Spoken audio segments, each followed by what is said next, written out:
याची देवा पै माग नामदेवराय म्हटले, देवा तू आमच्या कीर्तनात आलास, आता एकच मागणं, याची देवा पै माग तुझ्या जवळ मागतो म्हटलं. एकच गोष्ट पाहिजे, चरण सेवा खंडी, तुमचे तेवढे दोन्ही पाय मला देऊन टाक. काय मागितलं देव नामदेवरायने? देवाचे दोन्ही पाय मागितले. तर देव म्हटले, नामा काहीतरी चांगलं मागायचं. नवीन आलेल्या जांभळ्या नोटा मागायच्या 500च्या, आमदारकी मागायची, काहीतरी 50 एकर हवेला जमीन मागायची, समृद्धी जाणारी अशी. काय मागितलं मला तू असले माझे पाय? चांगलं काहीतरी मागायचं. विश्वाचा मालक प्रसन्न झाला, तू मला पाय मागतोस?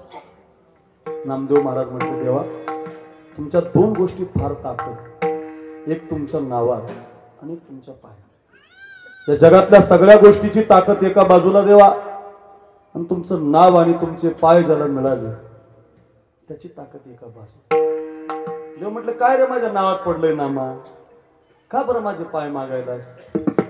ऐका, नामदेवरायनं देवाला देवाच्या पायाची ताकद सांगितली.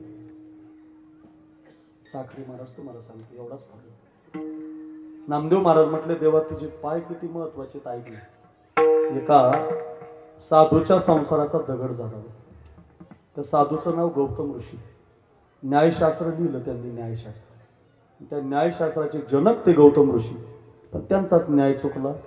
इंद्रानं अस्तुभान नावाचं पातक केलं.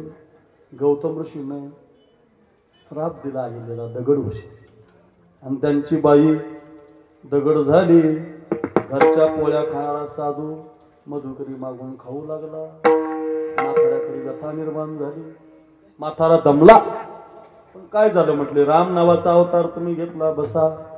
आणि राम प्रभू नावानं तुम्ही अवताराला आले त्रेतायुगामध्ये. आणि चालता चालता विश्वामित्र ऋषीच्या बरोबर राम लक्ष्मण तुम्ही दोघ जण सीतामाईच्या त्या स्वयंवराला जात असताना चालता चालता जिथं ती बाई दगड म्हणून झाली होती अहिल्या, त्या दगडाला चालता चालता तुमचा पाय लागला. शिळा होती मनुष्य झाली, थोर कीर्ती वाखाणली, लंका दहन केली हनुमंत काशाने. असं एक प्रमाणे शिळा होती मनुष्य झाली, ज्याच्या चरणाचे चाली. असं एक प्रमाणे कुणीतरी चरण नसे अहिल्या उधळली, गवत पटी पटराई चरण रद महिमा मैदानी, चरण रद महिमा मैदानी, महिमा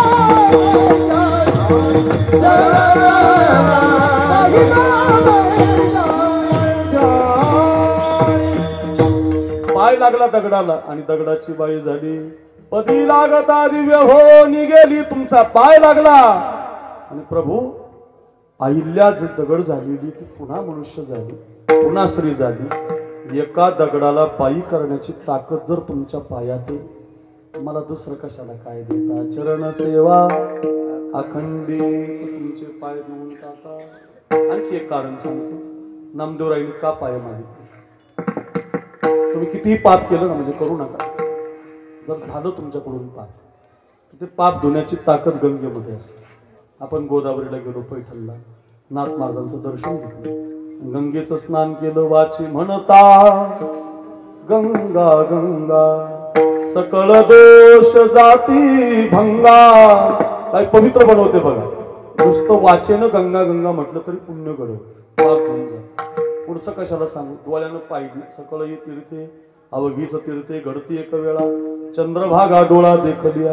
नाथ महाराज भावार्थ रामायणात म्हणतात, जर एखाद्यानं गंगेचं स्नान केलंच, धूत पाप्याचा उगाना ती परम पवित्र गंगा जाना.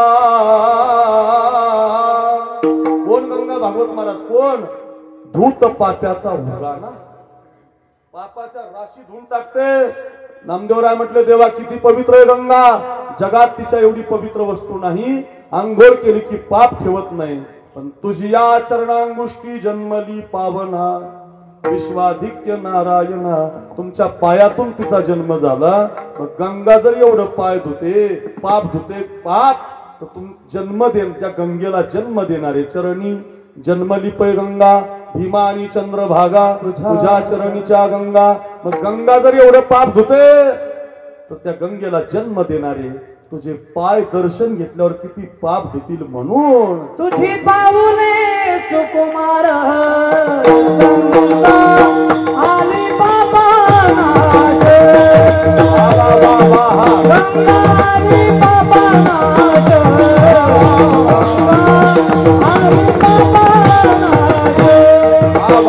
तुझे पाऊले सुकुमार गंगा आली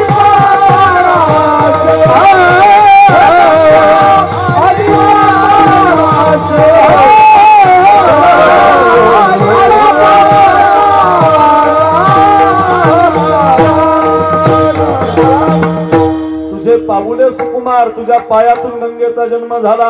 मग गंगा जर एवढं पाप धुते, पापाचा नाश करते, त्या गंगेला जन्म देणारे तुझे पाय किती पाप देतील. म्हणून मला दे चरण सेवा संगीत, चरण सेवा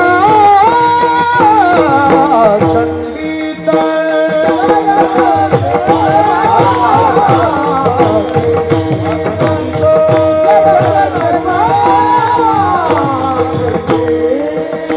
हेची सेवा पै मागत, हेची देवा पै मागत, हेची देवा पै मागत, हेची देवा पै मागत, हेची देवा पै मागत, हेची देवा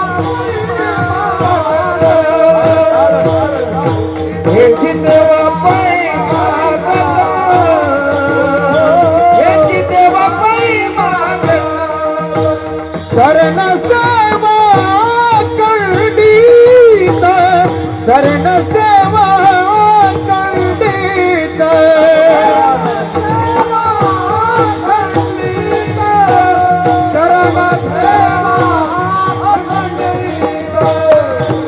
शरण सेवा अखंडित, शरण सेवा अखंडित. वास द्यावा पंढरीचा, वास द्यावा पंढरीचा, वास